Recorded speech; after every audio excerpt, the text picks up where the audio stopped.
আমার আল্লাহ তাআলা ওই দিন ডাক দিয়ে বলবেন, কার এমন ক্ষমতা আছে যে আমি আল্লাহর অনুমতি ব্যতীত আমার সামনে কথা বলবে? ওই দিন আল্লাহর অনুমতি ছাড়া কারো কথা বলার সাহস হবে নাকি বলুন? কখনোই হবে না। আল্লাহ তাআলা বলেন, কার অনুমতি আছে যে আমি আল্লাহর অনুমতি ব্যতীত আমার সামনে কথা বলবে? এমন একটা কঠিন মুহূর্তে আমাদের সম্মুখীন হতে হবে ভাইয়েরা আমার। এই জন্য আমার আল্লাহ বলেন, ওই দিনটাকে তোমরা ভয় করো। ভয় করলে চলবে না রে মুমিন। ওই দিনের ভয় অন্তরের মাঝে রেখে তুমি তোমার নিজের জীবনকে পরিবর্তন করো।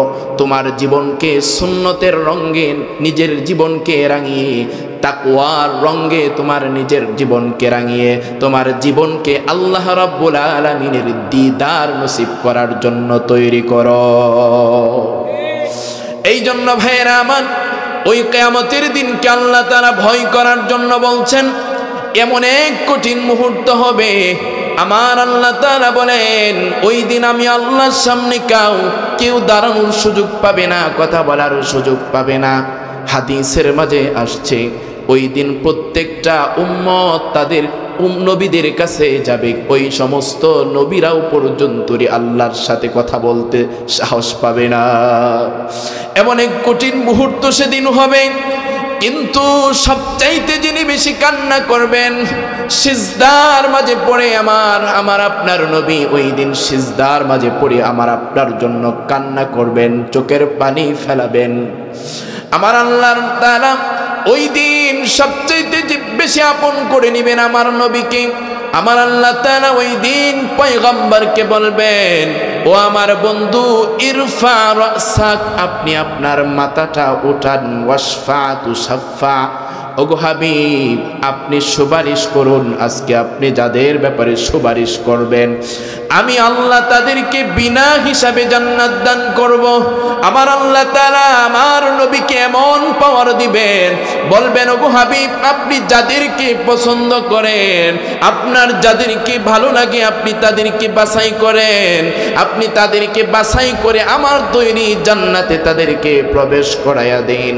সকলেই বুঝে থাকলে বলুন, কিয়ামতের কঠিন মুসিবতের দিন নবীজির শাফাত আমরা চাই কি চাই না? যদি আমরা চাই, তাহলে কি কাজ করতে হবে? নবীজি আমাদেরকে যে চিনবেন, কি করলে চিনবেন সেটাও তো আমাদের করতে হবে। এত কোটি কোটি মানুষ সেদিন থাকবে, প্রত্যেকটা নবীর উম্মত থাকবে, সকলেই পেরেশান অবস্থায় থাকবে। আম্মা জান আয়েশা সিদ্দিকা রাদিয়াল্লাহু তাআলা আনহা বলেন, নবীজি একদিন বলছিল, কিয়ামতের ময়দানে প্রত্যেকটা উম্মত তার নবীদের কাছে ভাগ ভাগ পৃথক হয়ে যাবে। আম্মা জান আয়েশা বলছিল, ইয়া রাসূলুল্লাহ, তখন আপনি আপনার উম্মতদেরকে কিভাবে চিনবেন? এত মানুষের ভিড়ে আপনি কিভাবে চিনবেন? আমার নবী সেদিন আয়েশাকে বলেছিল, আয়েশা, দুনিয়ার মধ্যে যদি কয়েকটা ঘোড়া দেখো, একসাথে অনেকগুলো ঘোড়ার পাল যদি একসাথে তুমি দেখতে পাও, আর এর মধ্য থেকে কিছু ঘোড়ার কপালে যদি সাদা দাগ থাকে, তাহলে এরকম শত শত ঘোড়ার মধ্য থেকে তুমি সাদা দাগ ওলা ঘোড়াটাকে তুমি চিনতে পারবে সহজেই। ওগো আয়েশা, কিয়ামতের ময়দানে আমি আমার উম্মতদেরকে এরকম চিনে যাব। আমার নবী বলেন, কিভাবে চিনবো? আমার নবী বলেন, আয়েশা, ওই কিয়ামতের ময়দানে আমার উম্মতের অঙ্গ প্রত্যঙ্গগুলো, ওযুর অঙ্গগুলো এরকম চকচক করতে থাকবে। আল্লাহু আকবার। আমার নবী বলেন, আয়েশা, আমার যে উম্মতেরা 5 ওয়াক্ত নামাজ গুরুত্ব সহকারে নামাজ আদায় করত, 5 ওয়াক্ত নামাজ পড়তে গেলে ওযু করতে হয়, আয়েশা রে, এই ওযুর অঙ্গগুলো এরকম কিয়ামতের ময়দানে চমকাতে থাকবে। আর এই দৃশ্য দেখে আমি আমার উম্মতদেরকে চিনে যাব। এই জন্য আবু হুরায়রা রাদিয়াল্লাহু তাআলা আনহুর ব্যাপারে আসছে, তিনি যখন ওযু করতেন আমরা তো এই পর্যন্তই ধোই, কিন্তু আবু হুরায়রা এই পর্যন্তই ধুইতেন। সাহাবায়ে কেরাম জিজ্ঞেস করতে, আবু হুরায়রা তুমি এই পর্যন্ত হাত না ধৌত করে তুমি কেন এই পর্যন্তই ধৌত করো? আবু হুরায়রা তখন বললেন, আমি রাসূলের কাছ থেকে শুনেছি কিয়ামতের ময়দানে ওযুর অঙ্গগুলো চমকাতে থাকবে, এই জন্য আমি একটু বাড়িয়ে ধৌত করতেছি যাতে আমার গোটা অঙ্গটাই এরকম চমকাতে থাকে। আলহামদুলিল্লাহ আলহামদুলিল্লাহি নাহমাদুহু ওয়া নাস্তাঈনুহু ওয়া নাস্তাগফিরুহু ওয়া নাউযু বিল্লাহি মিন শুরুরি আনফুসিনা ওয়া মিন সাইয়্যাতি আ'মালিনা। من يهده الله فلا مضل له ونشهد أن لا إله إلا الله وحده لا شريك له ونشهد أن سيدنا وسندنا وحبيبنا وحبيب ربنا وطبيبنا وطبيب قلوبنا ومولانا محمدا عبده ورسوله الذي أرسله بالحق بشيرا ونذيرا وداعيا إلى الله بإذنه وسراجا وقمرا منيرا. أما بعد فقد قال الله تعالى في كلامه المجيد وفي فرقانه الحميد. أعوذ بالله من الشيطان الرجيم. بسم الله الرحمن الرحيم. واتقوا يوما ترجعون فيه إلى الله ثم توفى كل نفس ما كسبت وهم لا يظلمون.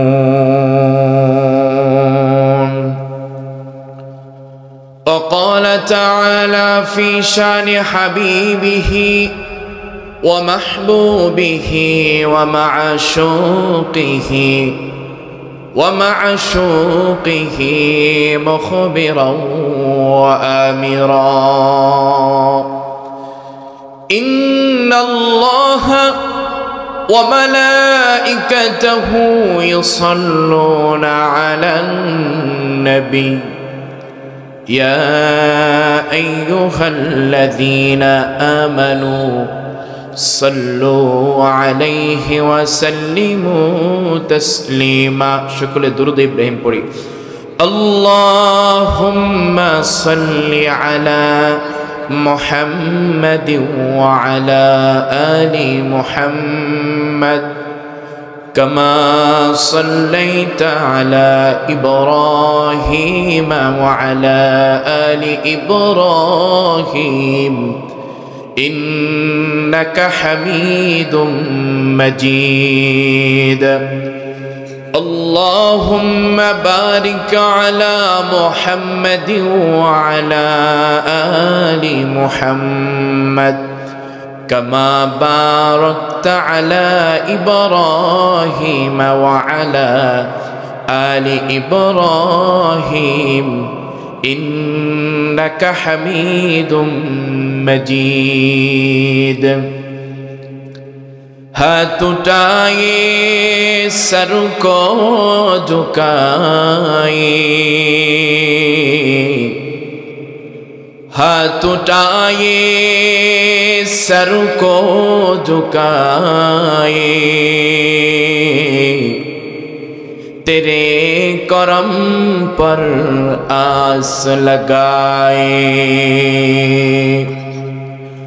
आरज़ूए कुछ दिल में बरी है आरज़ू है कुछ दिल में बरी है आँखी तेरे सिमत लगी है बलगल उला बिकमालिही कशफत दुजा बिजमालिही हसनत जमीअ खिसालिही सल्लु अलैहि व आलिहि। আলহামদুলিল্লাহ, সাতবিটা মানব কল্যাণ সংঘের উদ্যোগে অষ্টম বার্ষিক ওয়াজ ও দোয়া মাহফিল, আজকের মাহফিলের সম্মানিত সভাপতি, বিশিষ্ট ইসলামী চিন্তাবিদ, আজকের মাহফিলের সম্মানিত সভাপতি, প্রধান অতিথি, বিশেষ অতিথি,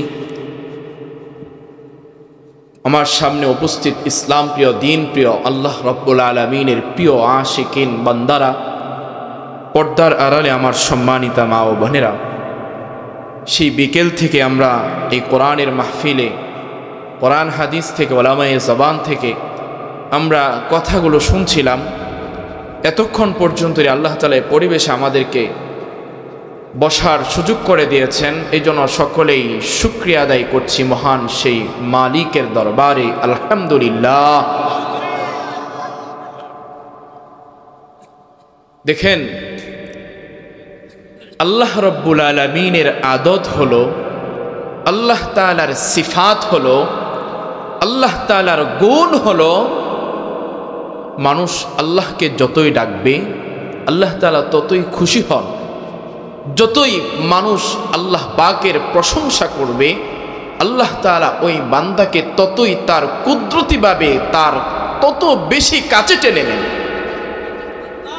এই জন্য ভাইয়ের আমার, প্রথমে আমি বলেছিলাম আসুন আমরা দুরুদ ইব্রাহিম পাঠ করি, তিলাওয়াত করি। অনেক ভাইয়েরা আছেন যেটা জবান খুলে দুরুদ ইব্রাহিমটা আমরা পড়ি নাই। এই যে আমাদের একটা সময় চলে গেছে, এই সময়টা কি আমরা আরো পারবো? পাবো না। এজন্য হাদিসের মাঝে আসছে দুরুদের মধ্যে সবচেয়ে দামি দুরুদ, ফজিলতপূর্ণ দুরুদ হচ্ছে দুরুদ ইব্রাহিম, যেটা আমরা নামাজের মাঝে কি করি? পড়ে থাকি। এজন্য ভাইরা আমার, এই দুরুদ ইব্রাহিম যে ব্যক্তি তার আমলের সাথে সম্পৃক্ত করে নিবে, জবানের সাথে তার প্রতিনিয়ত সে চালু করবে, পড়বে, এই দুরুদ ইব্রাহিমের বরকতে আল্লাহ রাব্বুল আলামিন তার জীবনকে নুরানি করে দিবেন। হাদিসের মাঝে আসছে হযরত আবু বকর সিদ্দিক রাদিয়াল্লাহু তাআলা আনহু, নবীজি বললেন, আবু বকর, আমি দুরুদ পড়লে কতটুকু খুশি হই তুমি জানো? আবু বকর সিদ্দিক রাদিয়াল্লাহু তাআলা বললেন, ইয়া রাসূলুল্লাহ, আপনি বলুন। তখন রাসূল বলছিল, আবু বকর, তোমাকে যদি আল্লাহ তাআলা জান্নাত দিয়ে দেন তুমি কতটুকু খুশি হবে? বলতেছি, ইয়া রাসূলুল্লাহ, আমি অনেক খুশি হব। তখন রাসূল বলছিল, আবু বকর, তোমাকে যদি আল্লাহ তাআলা জান্নাত দান করেন তুমি যতটুকু খুশি হবে, আমার কোনো উম্মত যদি আমার উপর দুরূদ পড়ে তাহলে আমি এর চাইতেও বেশি ওই উম্মতের উপর খুশি হয়ে যাই, উম্মতের উপর খুশি হয়ে যায়। এই জন্য ভাইয়ের আমার, যখন আমরা এরকম কোরআনের মজলিসে আসব, দুরূদ পড়ব, জিকির করব, এই যে আমি বললাম আল্লাহ তাআলার আদত হলো, সিফাত হলো, যে যত বেশি শুকরিয়া আদায় করবে আল্লাহ তাআলা তার নিয়ামতকে কি করবেন? বাড়িয়ে দিবেন। রব্বুল আলামিন বলেন কালামে পাকের মাঝে বলেছেন, লা ইন শাকারতুম লা আযীদান্নাকুম ওয়া লা ইন কাফারতুম ইন্না আযাবি লাশাদীদ। আল্লাহ তাআলা বলেন লা আযীদান্নাকুম, কোন বান্দা যদি আমি আল্লাহর নিয়ামতের শুকরিয়া আদায় করে, আল্লাহ রাব্বুল আলামিন বলেন আমি ওই বান্দার নিয়ামতকে বৃদ্ধি করে দেই। এই জন্য ভাইরা আমার, এই যে সুবহানাল্লাহ আলহামদুলিল্লাহ আমরা পড়ছি, এগুলো জান্নাতে যাওয়ার কারণ হয়ে দাঁড়াবে। এই যে মাহফিল আসছি, এই আশা বসা যদি একমাত্র আল্লাহর জন্য হয়ে থাকে, এই বসা সুবহানাল্লাহ আলহামদুলিল্লাহ বলা, এই সবগুলো জান্নাতে যাওয়ার কারণ হয়ে দাঁড়াবে। যেরকম আমার পূর্বে যিনি কথা বলেছেন, একটা কথা বলেছেন যে এই যে আমরা আসছি, এই আশা যদি একমাত্র আল্লাহ রাব্বুল আলামিনের জন্য যদি হয়ে থাকে, তাহলে এটা কামিয়াব হবে। আর যদি এটা আল্লাহ তাআলার জন্য না হয়ে থাকে, তাহলে এই মাহফিল, এই আয়োজন, এগুলো দ্বারাতে কোনো ফায়দা হবে না। এই জন্য ভাইয়েরা আমার, আলহামদুলিল্লাহ সুবহানাল্লাহ, এগুলো জান্নাতে যাওয়ার কারণ কেমন হবে? হাদিসের মাঝে যদি আমি তালাশ করি, নবীজি সাল্লাল্লাহু আলাইহি ওয়াসাল্লাম বলেছেন, কিয়ামতের কঠিন মুসিবতের দিন কেউ কারো পরিচয় দিবে না। এমন এক কঠিন মুহূর্তে আল্লাহ রাব্বুল আলামিনের পক্ষ থেকে একজন ফেরেশতা দাঁড়াবে, তিনি ঘোষণা করবে, আইনাল হাম্মাদুনা ফিস সাররাই ওয়াদ দাররা, আইনাল মুতাহাব্বানি ফিল্লাহ, আইনাল্লাযীনা লা তুলহিহিম তিজারাতু ওয়ালা বাইউন আন যিকরিল্লাহ।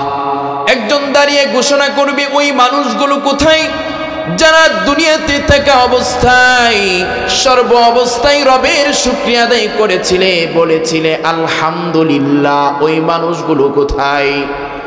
আর বলবে, ওই মানুষগুলো কোথায় যারা সর্বদাই আল্লাহ তাআলার জিকির করেছিলে? ওই মানুষগুলো কোথায় যারা একে অপরকে আল্লাহর জন্য ভালোবেসেছিলে? এমন ভাবে একজন ফেরেশতা ঘোষণা করবে। এই মুহূর্তে রাসূল বলেন, ফায়াকুমুন, তখন এত কোটি কোটি মানুষের ভিড় থেকে কিছু মানুষ দাঁড়াবে, ওয়াহুম কলিল, তাদের সংখ্যাটা অল্পই হবে। আল্লাহ রাব্বুল আলামিন বলবেন, এদেরকে আরশে আজিমের নিচে স্থান করে দাও। কিয়ামতের ময়দানে ডাকবেন, ওই মানুষগুলো কোথায় যারা সর্ব অবস্থায় সর্ব হালতে কি পড়ছে আলহামদুলিল্লাহ, সুবহানাল্লাহ, আল্লাহু আকবার, আমার আল্লাহ আমাকে যে হালতে রেখেছেন আলহামদুলিল্লাহ, এরকম ভাবে যারা রবের শুকরিয়া আদায় করছে, তাদেরকে আমার রব আল্লাহ তাআলার তৈরি জান্নাত দান করবেন। এজন্য সুবহানাল্লাহ আলহামদুলিল্লাহ যখন যেটা আসবে দিল থেকে কলিজা দিয়ে সেটা কি করতে হবে? আমাদের বলতে হবে। আল্লাহ তাআলা তৌফিক দান করুন। সম্মানিত উপস্থিতি, এই যে আমাদেরকে আল্লাহ তাআলা দুনিয়াতে পাঠালেন, আমি আপনি যেইভাবে চলছি, এর প্রত্যেকটি সেকেন্ডের হিসাব আল্লাহ তাআলার কাছে আমাকে আপনাকে দিতে হবে। এক একটা সেকেন্ড আমার কাছ থেকে কিভাবে অতিবাহিত হচ্ছে, কিভাবে চলে যাচ্ছে, এর প্রতিটি সেকেন্ডের হায়াতের হিসাব কিয়ামতের কঠিন মুসিবতের দিন কার কাছে দিতে হবে? আল্লাহর কাছে দিতে হবে। হিসাব ব্যতীত কেউ পার পাবে না।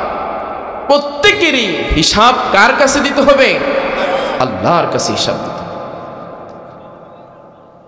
এই জন্য ভাইয়েরা আমার, যেই দিন আল্লাহ রাব্বুল আলামিন বিচার করবেন আমার আপনার, ওই দিনটাকে বলা হয় কিয়ামতের দিন। দিনটা কেমন হবে আল্লাহ তাআলা কোরআনে বলেছেন, নবীজি হাদিসের মাঝেও বিবরণ দিয়েছেন। আল্লাহ রাব্বুল আলামিন এক আয়াতের মাঝে বলেছেন, ওই দিনটাকে তোমরা ভয় করো। আল্লাহ তাআলা বলেন, ওয়াত্তাকু ইয়াওমান তুরজাউনা ফীহি ইলাল্লাহ সুম্মা তুওয়াফা কুল্লু নাফসিম মা কাসাবাত ওয়া হুম লা ইউযলামুন।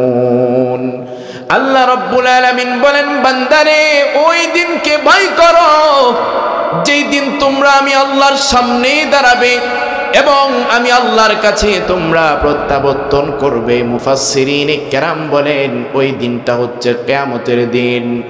এই জন্য ভাইয়েরা আমার, কিয়ামতের দিনকে আল্লাহ তাআলা ভয় করার জন্য বলছেন, কারণ ওই দিন মানুষগুলো দুই ভাগে বিভক্ত হয়ে যাবে। আল্লাহ রাব্বুল আলামিন মানুষগুলোকে দুই ভাগে বিভক্ত করে দিবেন।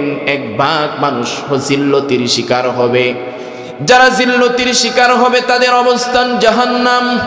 আরেক ভাগ মানুষ আল্লাহ তাআলার দিদারে ধন্য হবে, আল্লাহ রাব্বুল আলামিন তাদেরকে জান্নাত দান করবেন।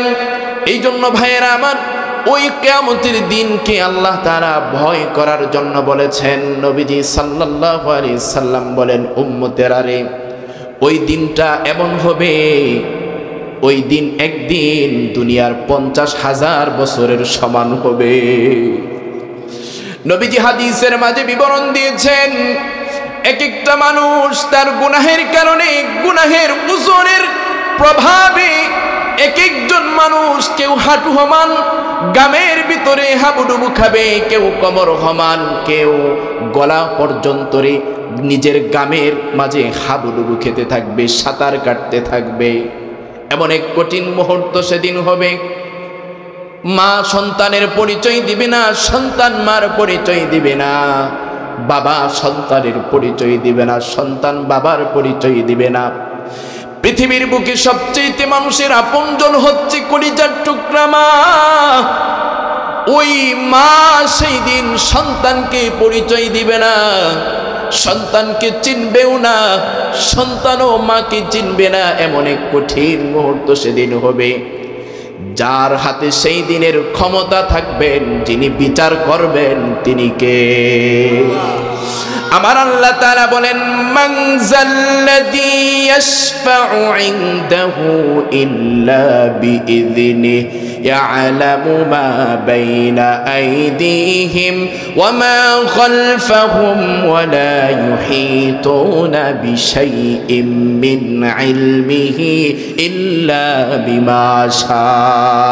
আমার আল্লাহ তাআলা ওই দিন ডাক দিয়ে বলবেন, কার এমন ক্ষমতা আছে যে আমি আল্লাহর অনুমতি ব্যতীত আমার সামনে কথা বলবে? ওই দিন আল্লাহর অনুমতি ছাড়া কারো কথা বলার সাহস হবে নাকি বলুন? কখনোই হবে না। আল্লাহ তাআলা বলেন, কার অনুমতি আছে যে আমি আল্লাহর অনুমতি ব্যতীত আমার সামনে কথা বলবে? এমন একটা কঠিন মুহূর্তে আমাদের সম্মুখীন হতে হবে ভাইয়েরা আমার। এই জন্য আমার আল্লাহ বলেন, ওই দিনটাকে তোমরা ভয় করো। ভয় করলে চলবে না রে মুমিন।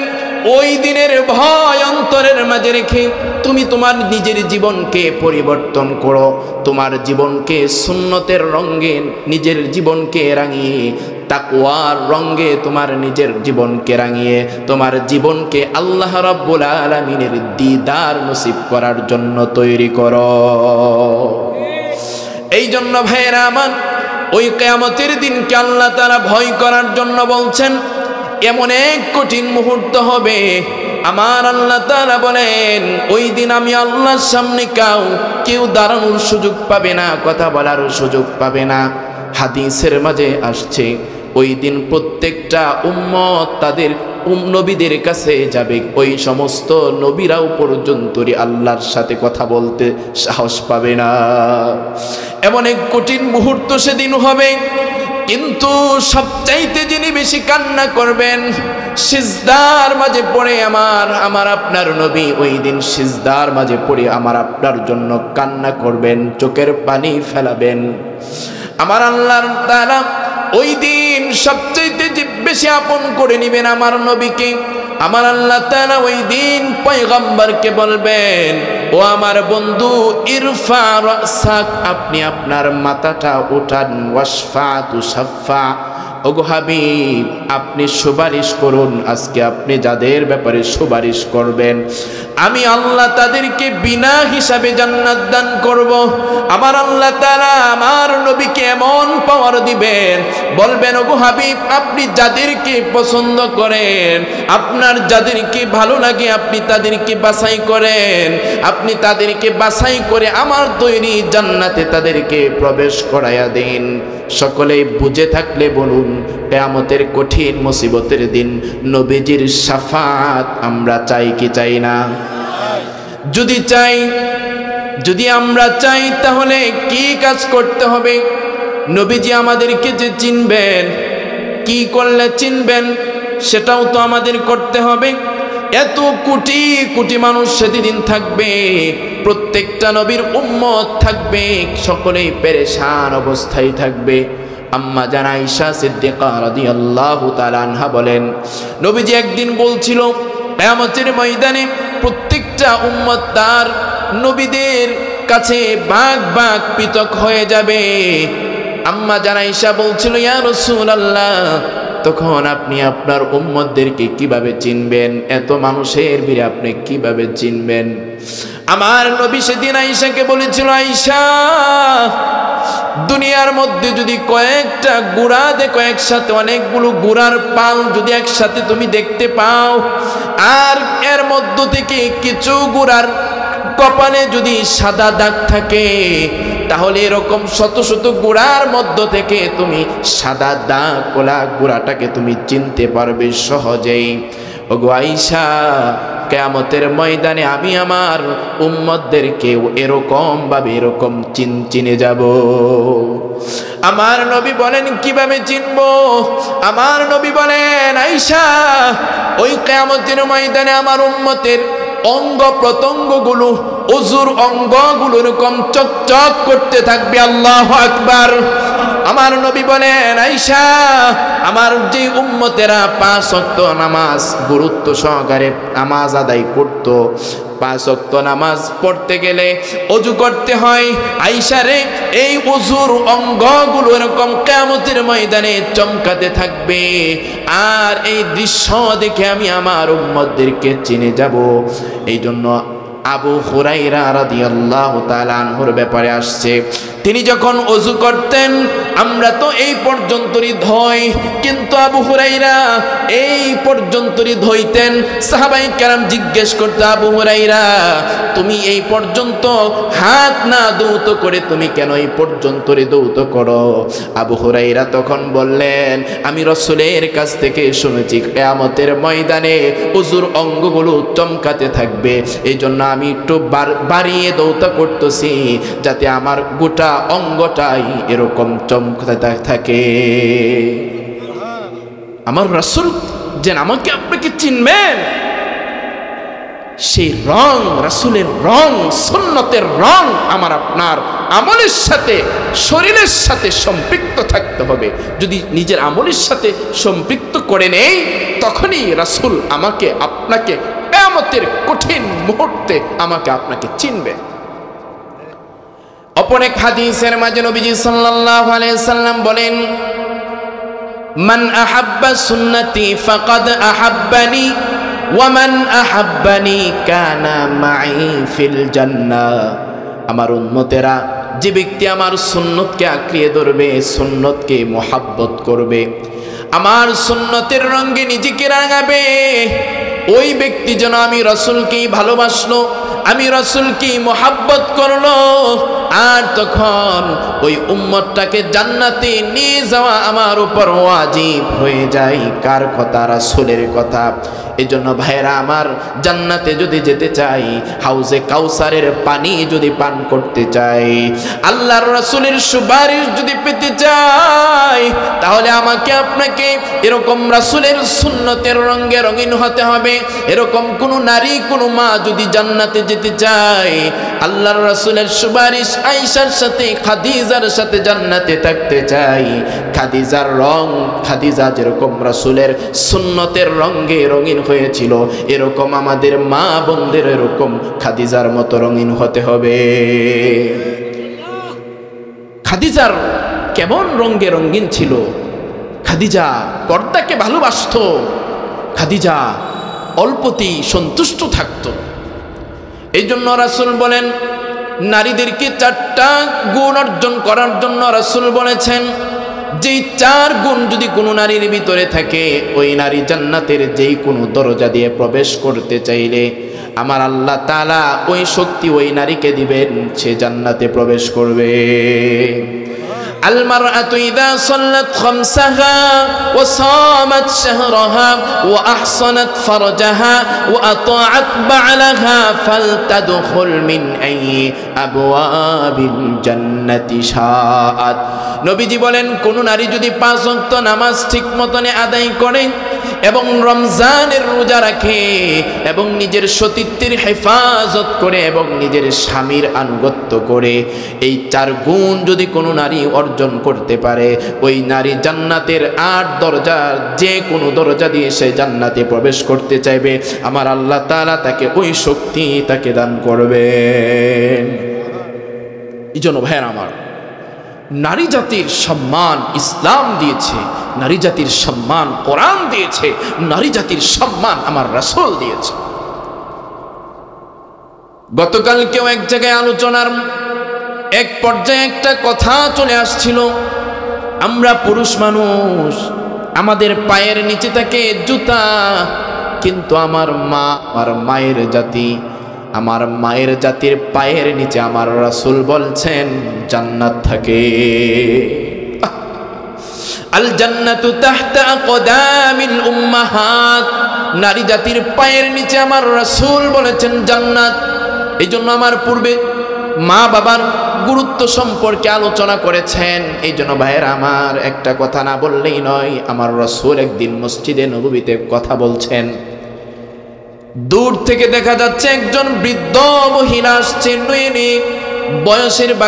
বয়সের কারণে মাজাটা বাঁকা হয়ে গেছে, নুয়ে আসছে। আমার রাসূল সাহাবাই কেরামকে বলছেন, সাহাবাই কেরাম তোমরা রাস্তা করে দাও। সাহাবাই কেরাম রাস্তা করে দিলেন, বৃদ্ধ মহিলাটা আসলো। নবীজি তখন, বৃদ্ধ মহিলা যখন কাছে আসলো, নবীজি তখন দাঁড়িয়ে গেলেন। দাঁড়িয়ে শুধু ক্ষান্ত হন নাই, নবীজির মাথা মুবারক থেকে নবীজির পাগড়ি মুবারক এরকম ওই মাকে, মায়ের পায়ের নিচে বিছিয়ে দিলেন মাকে বসার জন্য। সুবহানাল্লাহ।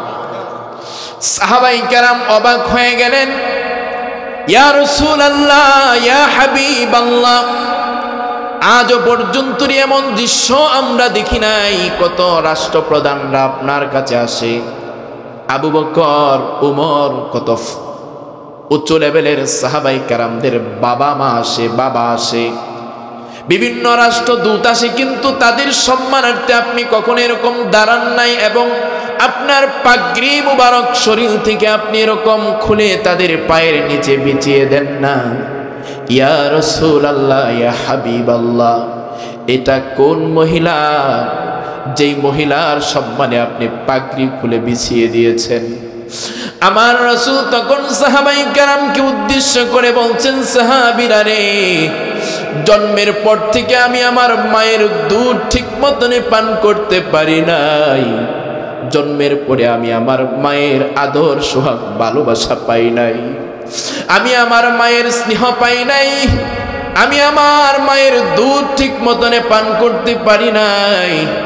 ও সাহাবীরা, আমি যার দুধ পান করে আমি এতটুকু বড় হয়েছি, তিনি আমাকে আদর সোহাগ ভালোবাসা দিয়ে লালন পালন করেছিল, তিনি হচ্ছেন আমার দুধ মা হালিমাতুস সাদিয়া। ইনি আমার মা।